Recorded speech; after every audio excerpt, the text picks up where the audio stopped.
C'est la basilique Saint-Paul-hors-les-Murs qui servira de cadre le 29 avril prochain au rite solennel de la béatification de Giuseppe Toniolo, un laïc italien doté d'une brillante personnalité qui a vécu pleinement son temps. Né à Trévise le 7 mars 1845, il a d'abord été professeur d'économie à Padoue, puis à Venise, à Modène et enfin à Pise, où il a vécu le restant de sa vie. Son épouse, Maria Schirati, lui a donné 7 enfants avec qui il a connu une expérience de vie familiale heureuse, bien ancrée dans la foi chrétienne et dans la prière. Partisan des rapports nécessaires entre l'éthique et l'économie, Giuseppe Toniolo fut l'apôtre de la Rerum Novarum, la grande encyclique sur la doctrine sociale de l'Église du pape Léon XIII, et l'initiateur des semaines sociales en Italie.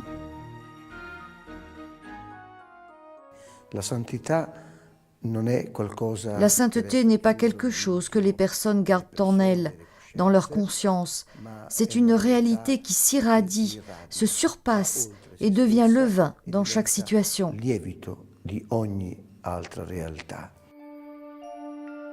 On doit à Giuseppe Toniolo l'élaboration d'une idée chrétienne de la démocratie qui portera quelques années plus tard à l'engagement actif des catholiques en politique, avec un parti de référence à eux, et l'inspiration de l'université catholique.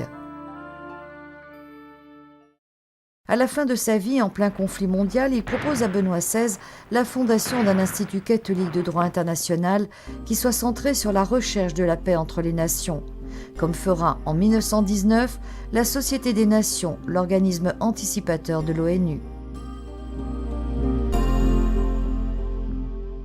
Mais Giuseppe Toniolo n'a pas eu le temps de le voir. Il est mort le 7 octobre 1918. Sa dépouille repose à Pieve di Soligo, en Vénétie.